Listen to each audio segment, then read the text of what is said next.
realized that there was something different about me when I was in the military. I would be sitting at my job at the desk, and I would sit there for hours, and hours would go by, and I would be in the same spot, realizing that I haven't moved or done anything. And so from there, I went to go see the military psychiatrist so that I can talk to them to figure out what was going on to help me. I was diagnosed with bipolar 2 and anxiety. Bipolar 2, for me, I have racing thoughts, I have depression, I have days where I feel like I have bursts of energy and I feel like I can do anything and everything, and I can take on a lot of projects. But then I have lows where I get depressed, and anything that I took on that I did not finish when I was on a high, it kind of gets put to the side while I'm at a low. The first thing I did was I did a lot of research. When they offered me different groups or counseling to participate in, I made sure that I participated in it. If something didn't work, I communicated with the doctors and counselors and I told them it didn't work. I was willing to try all of their suggestions, but I was also willing to stand up for myself when their suggestions didn't work. And so one of the things that I did was I participated in group therapy. It was a 6-month-long group therapy. It was the most intensive program that they had, but I repeated it. They gave you the option to repeat it. So I was in group therapy for 1 full year consistently. And also I had individual counseling. But then I participated in programs that were outside of the VA to help me with my depression.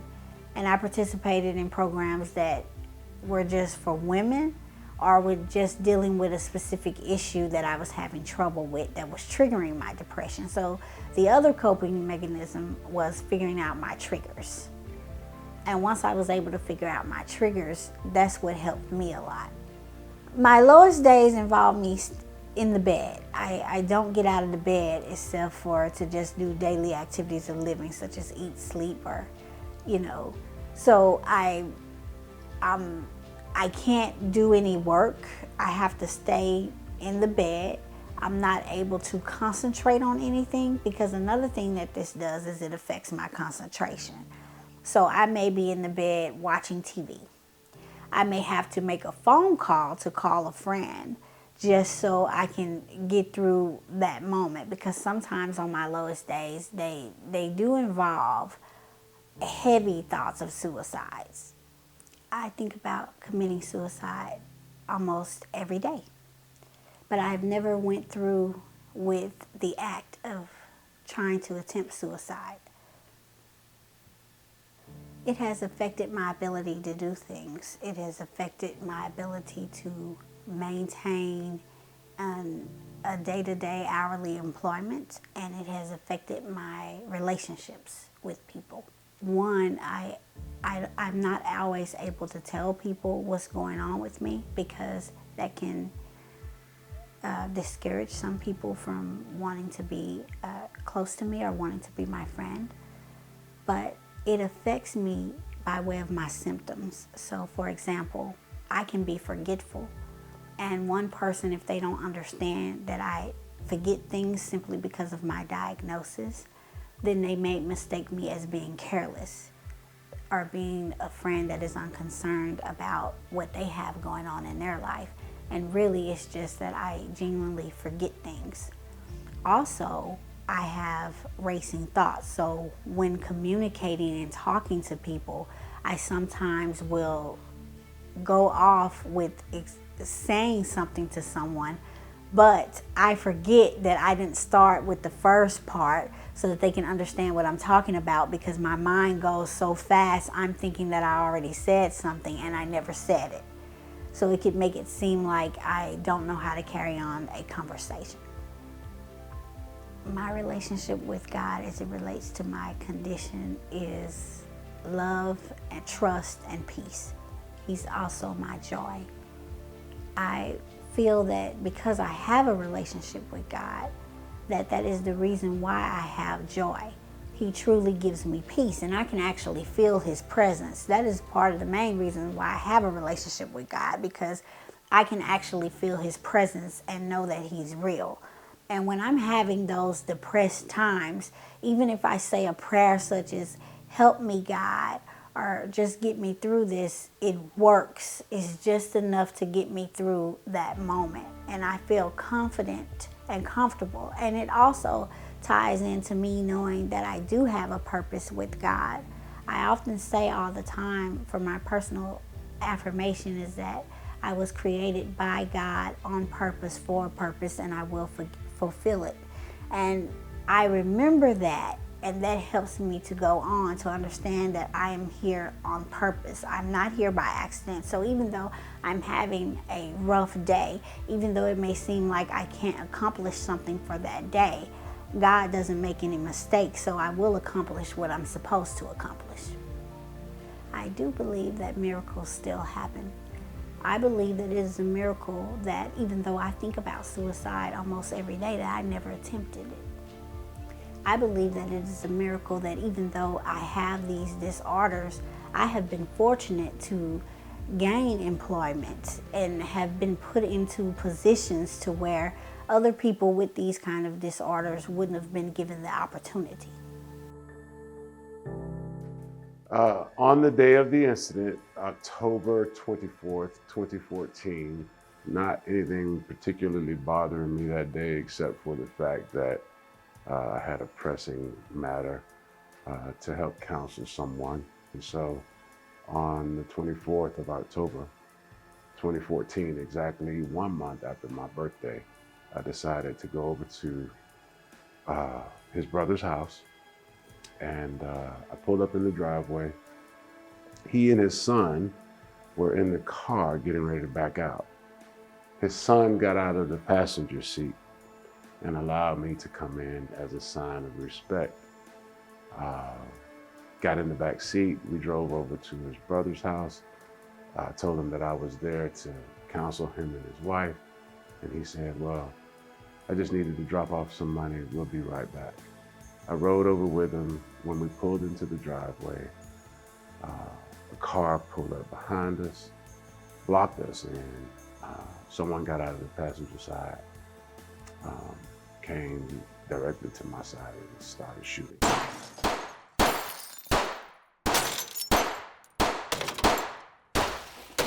Nine bullets. The first two enter in right here. One falls into my stomach, and the other one exits after nicking the artery in my clavicle, which renders me 40% blood flow to my hand. The next 4 shots were in my hand, which was positioned right here. And the next 2 were under my arm. One passed all the way through. Thankfully missed every vital organ, milliliters from my heart. And the next one hit a rib, changed direction, cut my liver almost completely in half, and it was hanging on by a thread about this big. And I still carry one around with me every day. When the incident happened, it was about 2:30, 3 o'clock in the afternoon. As you can imagine, children are getting released from school. There are these school zones that you have to abide by. But I told Deacon Simon's brother that if he got me to the hospital, I think I'd be able to live. And his son was instrumental in keeping me alive. A lot of times we wonder why things happen, but when we look back at the situation, we realize that the situation is not always for you, it's for someone else. And I think it was for Simon's brother and his son to see the power of God manifest through me. His son would not have been able to live and take those 9 bullets. But that day, more than just one miracle happened. I got to the hospital. I was able to walk in the hospital after being shot 9 times. threw a bullet on the counter and said that I've been a victim of multiple gunshot wounds. Placed myself up on a gurney, and a black female doctor, I'll never forget her because she had some cute daylaws in her head, and she was more concerned with my hand, and I told her that that wasn't the most serious part. There was some gurgling going on the inside. Next thing I remember is the sound of helicopter blades. I used to be a staff driver in the military, and that's for 06s and above. And we took a lot of helicopter rides, so that sound was familiar. It woke me out of unconsciousness, and they were getting ready to cut my shorts off. I grabbed the scissors, asked, "What are you doing?" They asked me a question, "Are you shot below your waist?" I said, "No." And they proceeded to cut my shorts off. I grabbed the scissors again. I said, "I told you I'm not shot." He said, "It's just standard operating procedure. We need to do this, and I appreciate it if you'd allow me." And I said, "Well, since you need me to do something, I need you to do something. I need you to sign a DNR, which would allow the state to keep me alive for 30 days. He said that he couldn't. I argued that he could.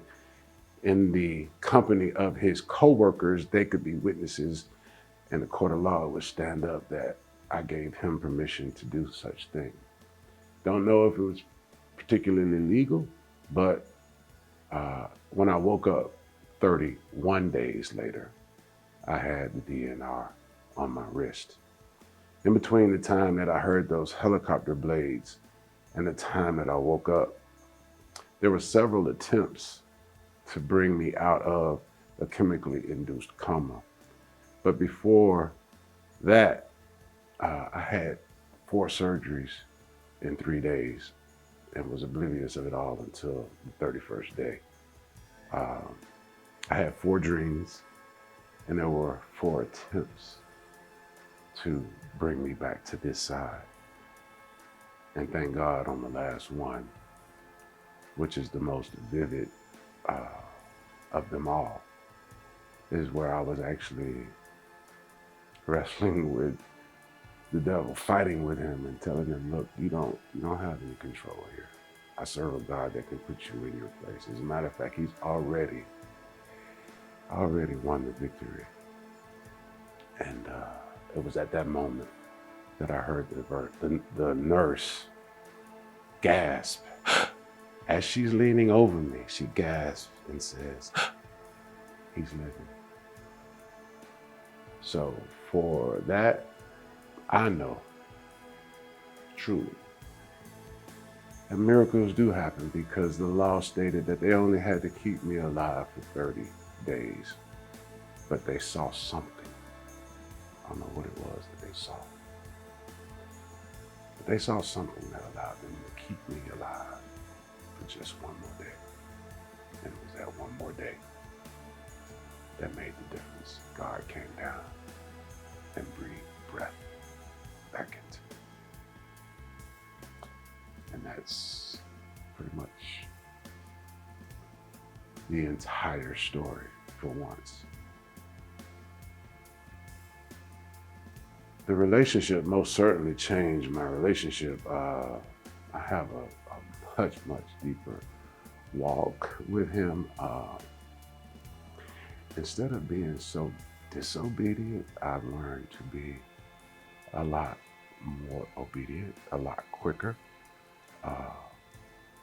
We like to say we hear this voice and we're obedient to it, but truth be told, I fight against it. I even use the old line, "Let me pray about it," to give me some time.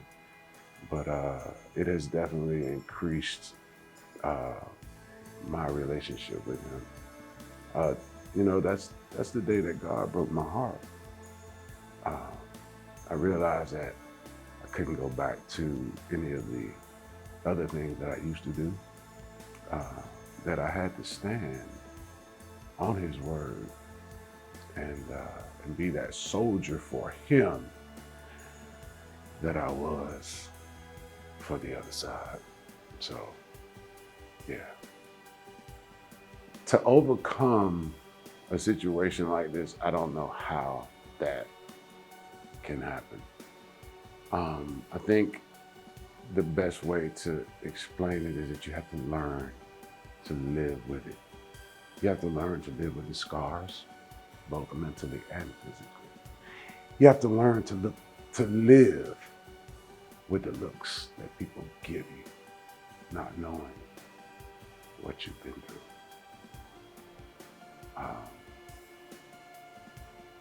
So it's taught me to be a lot more humble.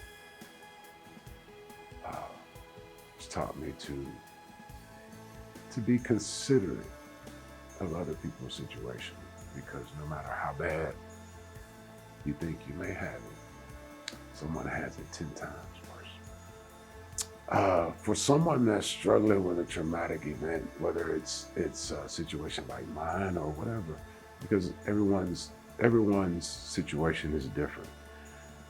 What I would suggest is to give yourself some time.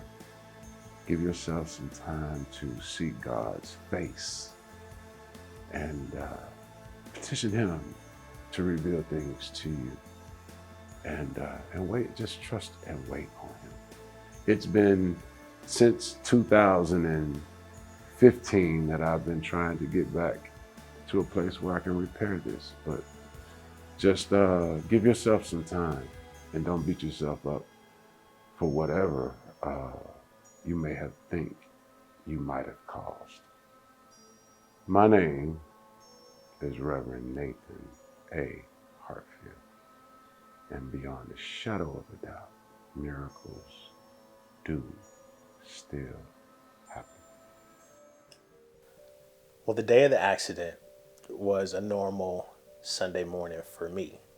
I get up in the morning to go feed the horses, and oftentimes Kimberly will accompany me on that. We try to get out there early enough so that we can get back home before 9 so that we can tune in and listen to service. And so this Sunday was no different than that. We headed out early in the morning to go take care of the horses, and then we were on our way back home. It happened really fast. I was actually talking to him about what we were going to fix for breakfast when we got home, or if we should stop off somewhere and pick something up. And I remember that we were driving in the second to left lane, and there was a semi in front of us. And it had just barely began to rain. It wasn't raining very hard at all, but it had been raining, so the roads were wet. And Doug made a left-hand turn to go over to the left, and then it was like he was accelerating to pass the semi on the left side, but he hit a puddle of water. And at the moment he hit the puddle of water, you could just feel the truck begin to slide. And it was almost as if we started going at an angle toward the median. And the last thing I remember is saying, we're gonna hit the pole. And the pole, the way that the car was sliding, we were gonna hit the pole on my side of the car, which was the passenger side. I remember that moment of seeing the vehicle go sideways and seeing the pole and knowing that it was on her side. So at that time, I was doing everything that I possibly could to redirect the vehicle. I was spinning the wheel as hard as I could to try to turn it to at least get the pole to hit, if nothing else, on my side. I remember just saying, Jesus, because I knew we were at the point of impact. And right at the point of impact, the truck turned and faced the pole. And we hit the pole head on, probably at about 60, 65 miles an hour at that time. I didn't know that we were going to hit the pole because the next thing was the traffic on the other side of 635. And I knew that we had enough speed to go through the little rail that they had there. So we hit the pole, And I remember the airbags deploying. But at that moment, I felt us upside down. And I thought, I know physics. I understand physics. I know that hitting the pole at that speed and then tumbling, that the impact of hitting the ground should have crushed the top of the vehicle. And I understand with all the safety precautions and the things that manufacturers put into vehicles, but I know for a fact that it felt like we were suspended, like God had put his hand under the top of the car and we were just suspended. And it rolled a couple of times after that. I remember tumbling. Probably the scariest part after we came to a complete stop is I remember reaching over to Kim and asking if she was okay. We made it. God protected us. We're through the worst of it. Now at this time, we're hanging upside down in the vehicle, and she can't get out of her seatbelt to try to get out of the car. There's smoke coming on the inside, and she can't get out. And so I reach over and I unclip her seatbelt, and I hear her knees hit the front of the dashboard because we were upside down. It seemed like this all happened in a matter of seconds, but we were trapped in the car for several minutes before somebody actually got there. Well, I knew that the accident was bad when I heard the people outside. They didn't ask if anybody was okay. They asked if anybody was alive. And so I said, yes, get my wife out, get the passenger out. And so I saw light come in through the car, and I knew that her door was open and that whoever was over there was going to get her out.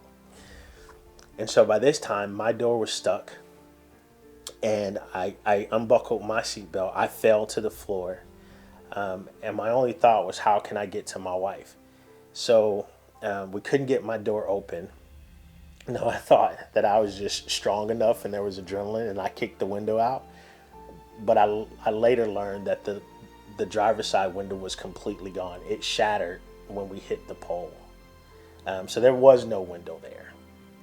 So I slid my shoulders out, and then somebody grabbed me and pulled me the rest of the way out. I immediately jumped to my feet, ran to the other side of the truck, and grabbed Kim.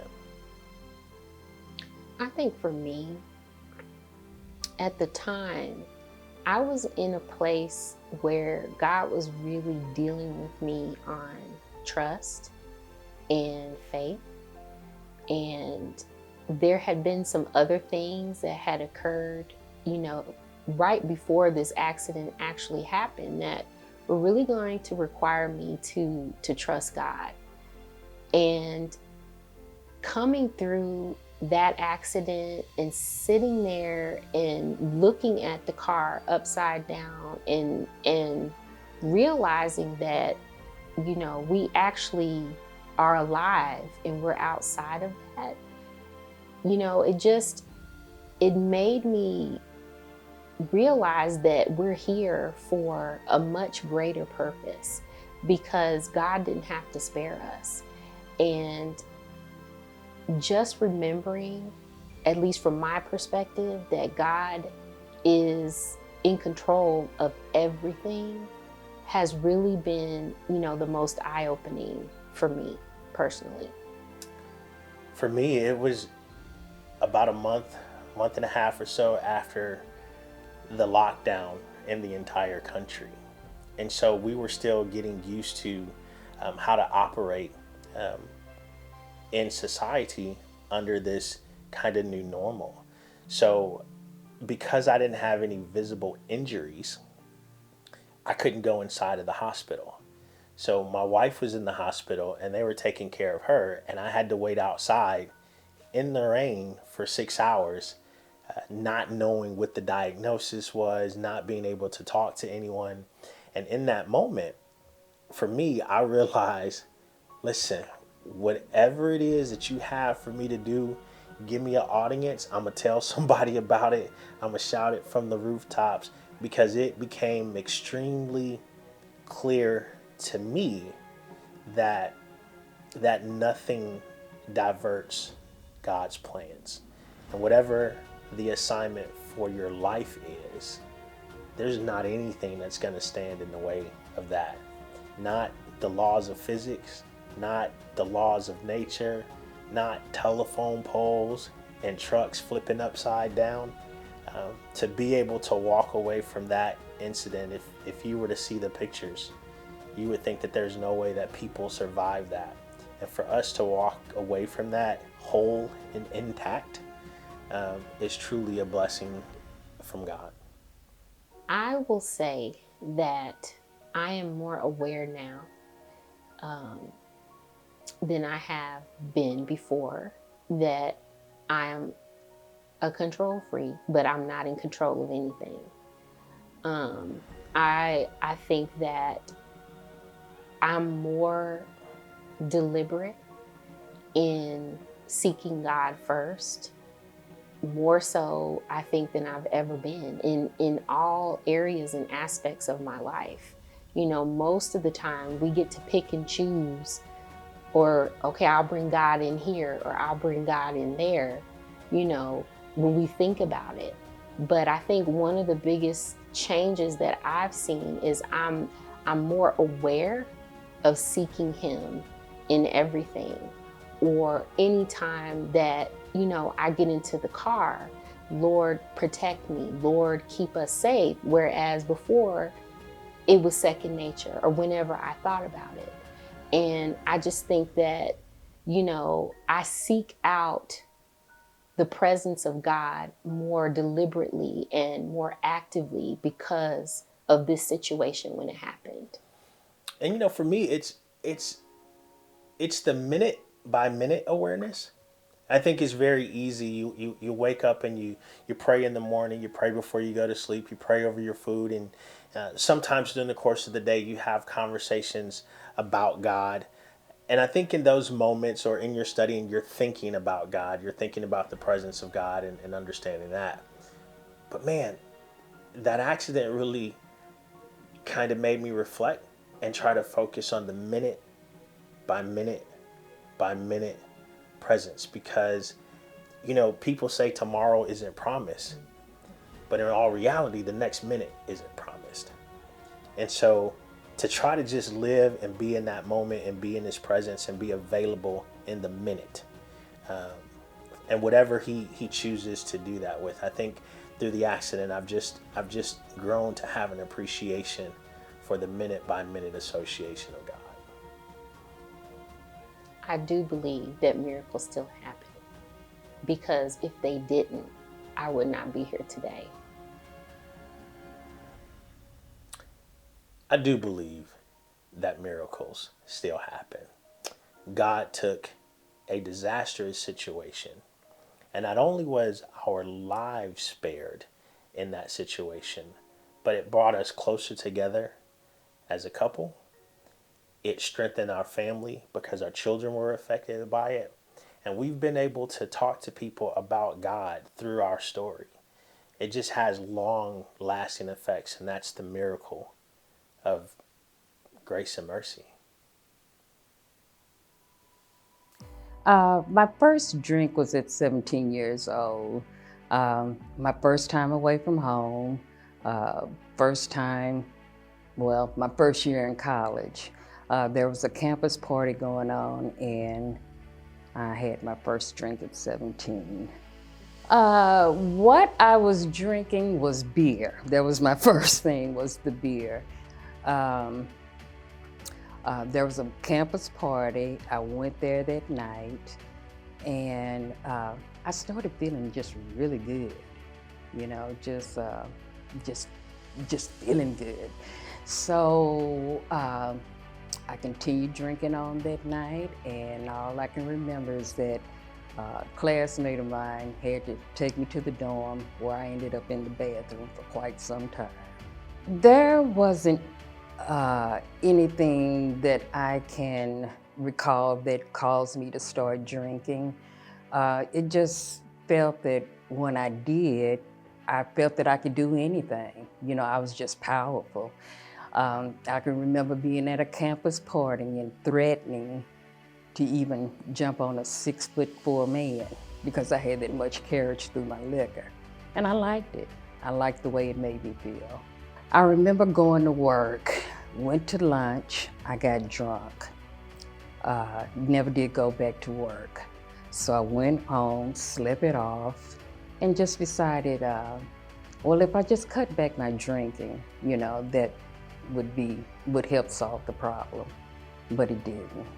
I just continued on. How it affected my life was that I lost friends. My family was very embarrassed of me.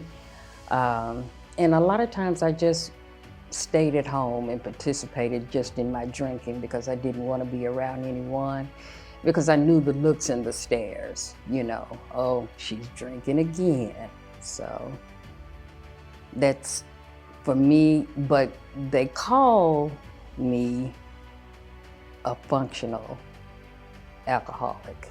I was at work every day, did the things that I needed to do, but I couldn't wait to get home. My cousin and I were on our way to Houston, and there's a little store in Centerville that we stop and get food. I didn't want anything, so I went back to the car. And this was around 7 o'clock in the morning. And I thought to myself, ooh, wish I had a drink right now. And as I said that, there was this pain that just came into my chest. And I just got deathly ill. So when my cousin came back to the car, he saw what was going on, and I just asked him to stop me off at the first emergency care center. Well, my cousin decided to drive 2 more hours all the way to Houston, to the hospital. And that's where I was diagnosed with congestive heart failure. I just did not know that alcohol had just done that to me, that I was in that kind of condition. My next step was I was in the hospital for 4 days in Houston. And those 4 days there, all I did was think and pray, about what is it that I needed to do. And at that point, I decided I needed help. It was to the point where I could have lost my life. It was just a heartbreaking experience for me that it just knocked me on my feet, that this isn't right. I didn't want that controlling my life. I just didn't want it. My sister from Tulsa had come to pick me up from the hospital in Houston. When she picked me up, I just asked her, I said, I need you to help me find a rehab center outside of Dallas. Now, I don't know why I decided I need to be outside of Dallas, but it just came there. She did that, and 2 days later, my younger sister and my older sister drove me to rehab, which was the best thing that I could have done. But also let me tell you that during that, I also stopped and got a bottle of wine and drank it until we got there. It was empty by the time we got there, which was about a 2-hour drive. What has made me change is that there was a chapel, an outdoor chapel on the hill, which they said that the rehab was in hill country. I remember going to that chapel every morning after breakfast, just sitting and praying. And it was like God was telling me something, you can do this, I've got you. What I've learned was that instead of the alcohol, I needed God. I needed Him back in my life. I did come from a Christian family, so there was no rhyme or reason, but then there is alcoholism that does run in our family also. I just never thought that I would be part of that. When we joined the church 2 years ago, Lisa was doing my spiritual evaluation, and I told her my story. She said at that point, well, maybe, you need to tell your story. And so 2 years and 2 weeks ago is when I first gave my first testimony on alcoholism, on me. It was a free spirit. It was lifted off of my shoulder. I felt free.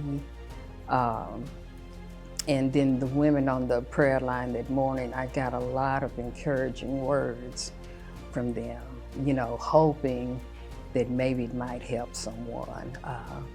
But even if it doesn't, it's just knowing that God has continued to keep me.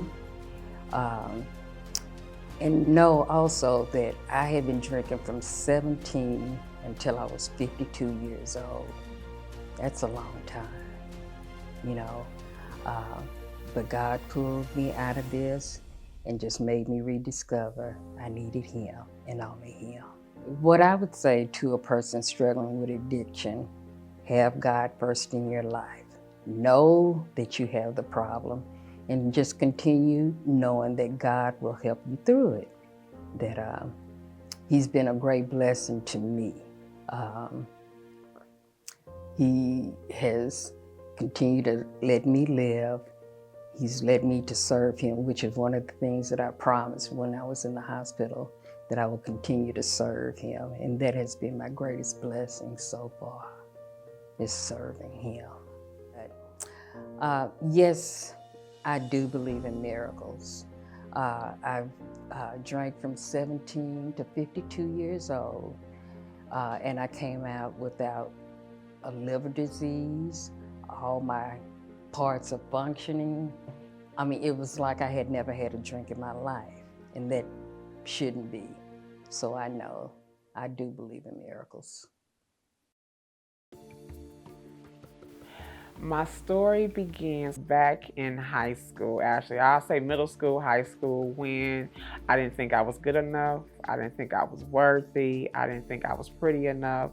And so my story begins like just looking for love from just people and acceptance, trying to be accepted by everybody. So that's pretty much where my story begins. And then I kind of progressed to, looking for like sex. So I was, since I really never had really boyfriends and stuff like that, or,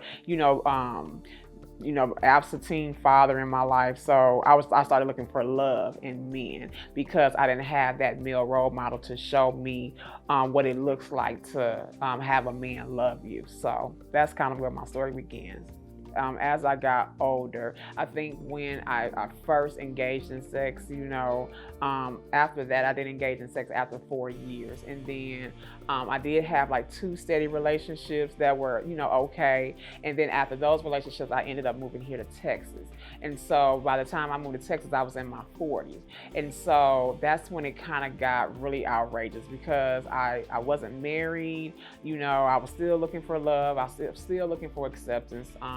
Wasn't loving on myself, didn't know my self-worth, I was still learning how to become a woman, even though I was a woman, but I didn't know how to be a woman. And, not to blame anybody for that, I just wasn't raised around, very strong women who could have shown me how to be a woman. So I had to kind of learn on my own.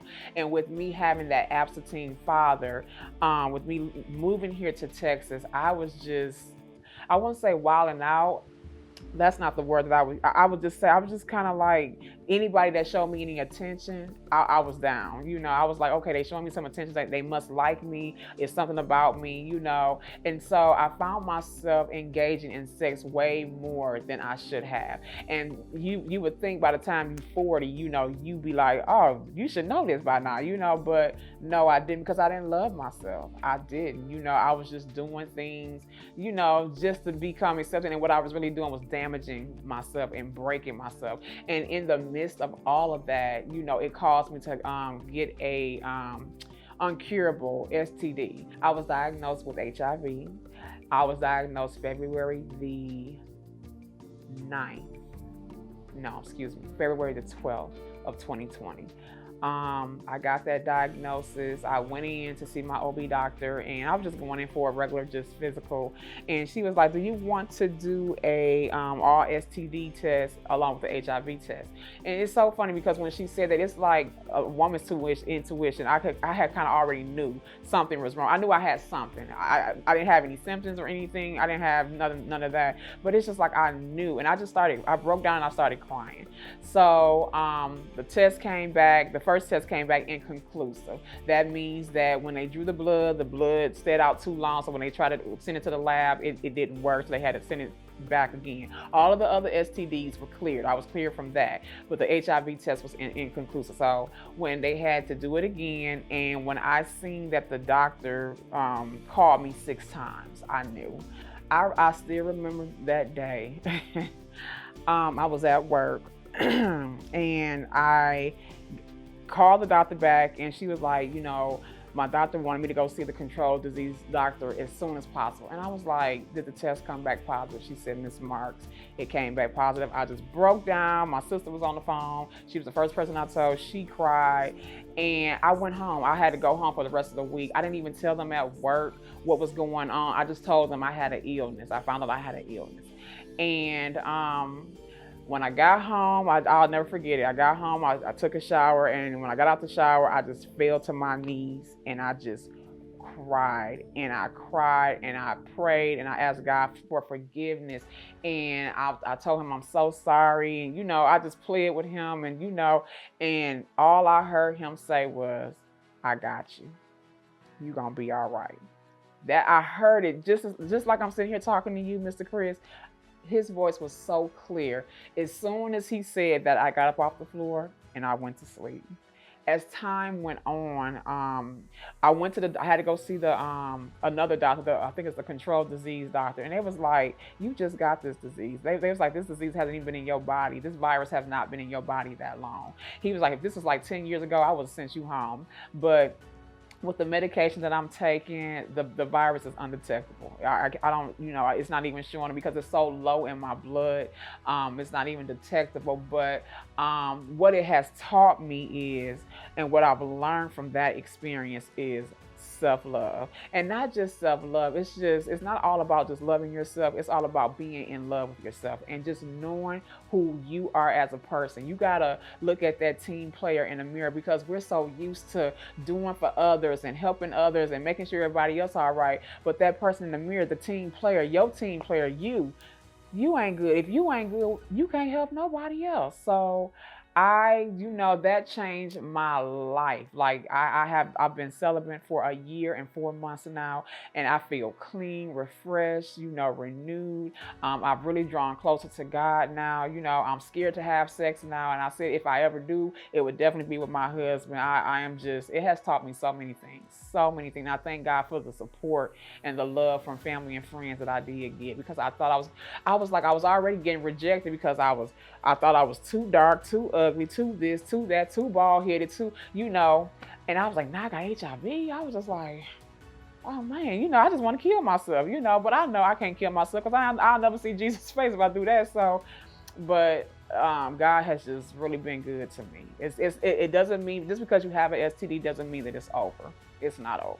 My relationship with God before my diagnosis was just here and there.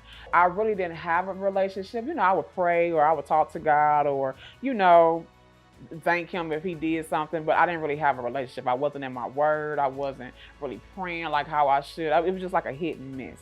Now my relationship, I'm starting to read more. I'm in Proverbs reading more about wisdom and understanding, and talking to him and letting him know how I feel, and just praying to him about, just certain things, my family, my friends, just for protection. I thank him all the time. Every time I say a prayer, I thank him for when I was out there. I could have got raped. I could have got, kidnapped. I could have got trafficked. I could have been put in all types of situations, but God yet kept me. He kept me from all that. Yeah, I was out here doing sin and just being loose, and he kept me. And every time I talked to him, I was like, Lord, I just can't thank you enough, because there's so many women that's out here that go missing because they go on a date or whatever, and then they ain't never seen no more, but God seen fit. And I think, and to be honest with you, I'm happy that I got this disease, because it slowed me down. He had to get my attention. He had to. He was like, you all over the place. He said, you're missing it. So, like the word says, anytime you take your eyes off of me, I got to do something to bring you back. He's going to get your attention one way or the other when we take our eyes off of him. And that's exactly what he did. I decided to share my story because I want to help somebody. If I can only help one person, I know my job was done. I'm actually writing a book. I'm actually making t-shirts. It's called I Am Myself. I am me, you, someone, love, forever. That's what that means, because my entire life, from what I can remember, I've always wanted to mimic somebody else. I always wanted to be somebody else. I didn't like Teresa Marks. I didn't like being who I was. So now I'm in love with myself. So I want everybody else and other people to be in love with themselves and take, we always hear about self-care and self-love. Do we really know what that means? Do we know what that looks like? So I just want to be a voice. Anybody out there that has an STD, it's not over. It's not over. Whether it just be herpes, chlamydia, with all these other little diseases that may be curable. I don't think herpes is curable, but it's not over. It's not, and after you get diagnosed with something, just really take some time out for yourself, because that's what I wasn't doing. I was just out here from one man to the next. Okay, if he leave me alone, okay, now I gotta be up under something. I was just living out of desperation. That's what I was, being desperate, because everybody else had a man, so I wanted one. So yeah, I would just say, yeah, I did this because I want to help somebody. I do believe that miracles still happen, and the reason why I believe that miracles still happen, I'm here. I am here by the grace of God. Yes, absolutely. The day of my incident, wow. I was running like I normally do in the mornings. I'm up and out the house by about 5:30 in the morning doing my regular running exercise. I will say for the last 2 months it's been labored. I had not been able to run as far as I normally ran. And so I knew something was wrong. I just didn't think it was this significant. And I'm rounding the first corner, and I mean, my heart is pumping 100 miles an hour. And so I finally just come to a stop to try to get my heart to slow down and catch my breath. I just could not catch my breath. Well, I had stopped running and I'm walking slowly. I still could not catch my breath. Finally, I came to a complete stop and I still could not catch my breath. And I said, Lord, if I pass out, I know I'm not going to make it. And it just seemed in that moment, God just calmed me. I thought I was going to panic because I knew I was about to pass out. And just in that moment, it's almost like God just calmed me. And then finally, for about a minute, I began to calm down and catch my breath. And so from there, I thought it was just a moment. I didn't think too much of it. I didn't start running again, but I just started walking very slowly. And as I was walking, I would feel my heart rate picking up again and I couldn't catch my breath. And then I would have to stop again. And that probably happened about 2 or 3 times until I finally got home. So it took me a good 30 minutes, even though normally it would take 5 minutes to walk from where I was. But it took me a good 30 minutes, probably 20 to 30 minutes to get home. I got home and I sat in my living room for 5 minutes. Lisa was still in bed. And I thought I'd catch my breath, but I can tell I was still struggling. So I finally went to my wife and she was like, you need to go to the hospital. And I said, yeah, I probably need to agree with you on this one this time. We kind of debate the facts right here. But I said, no, I need to agree with you. Let's go. And she wanted to take me. I think I suggested Care Now. She's like, no, we need to go to emergency. She wanted to call the ambulance. That's what it was. And I said, no, by the time you call the ambulance, we could be there because it's only a few minutes from the house. And I got there, doctor took one look. He said, there's definitely something wrong. And then that's when they came back and said I had a pulmonary embolism, which was life-threatening. And it just set me back. What blows me away is the whole time I was never in fear. I would think being faced with something like that, I would have been just panicking, scared to death. and it just sensed like there was a presence, which I of course believe was God's presence. He just calmed me. And the whole time I just never was afraid at all, ever. And I just attribute that to God's grace on my life. To be honest, we're 6 months, we're almost 6 months out now. That was in October 20th. I'm still trying to put the pieces together. The doctor told me after the event that I was gonna be still healing, even though I couldn't see it. My veins were healing, my lungs were healing, but I can feel it. But it definitely affected me emotionally. And one of the things that affected me, I just don't go after things the way I used to. I'm more apt, I think now, to say, you know what, somebody else needs to do it. And I'm still even working through it, but it definitely affected me. And I think the first 2 or 3 months, I was probably in denial, wanted to get back to my regular routine. Look, okay, I had an incident, I came through it, let's get going. And every time I tried to, I definitely came up against a wall. Not necessarily physically, but definitely emotionally. So I'm still working through it, to be honest. Definitely more patient than I probably have been in the past.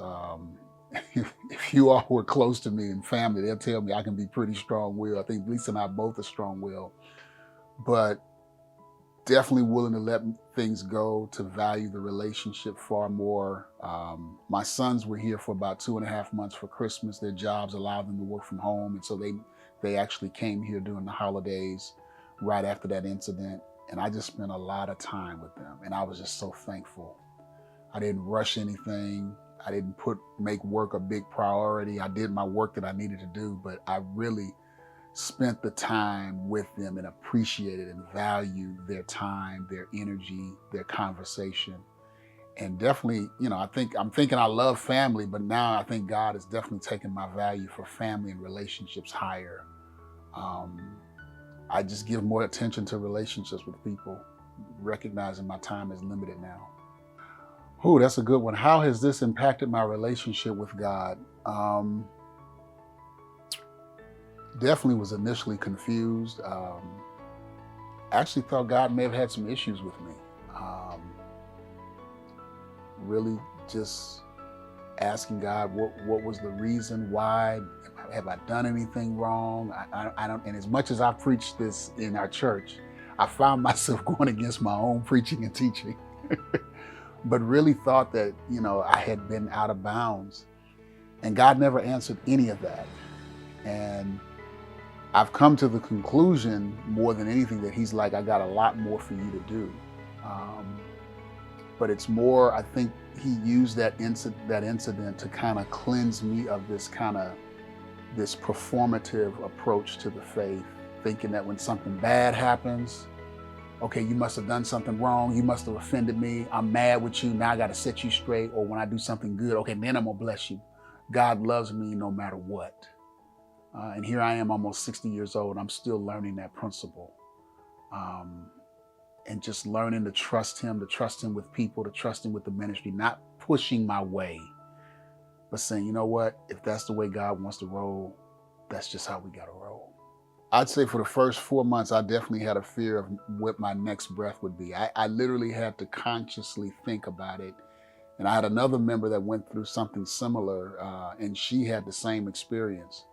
And it's just hard to explain, but when you've been through something like that affects your lungs, you literally consciously have to think about your next breath. And so that was weird, because you're just wondering if it's going to happen again. It's not as pronounced now, but the first 3 to 4 months, that was crazy. Like I said, the biggest thing is I just didn't know what God was doing. I really felt that I had offended him. As much as I preach grace, unconditional love, total acceptance, always his child.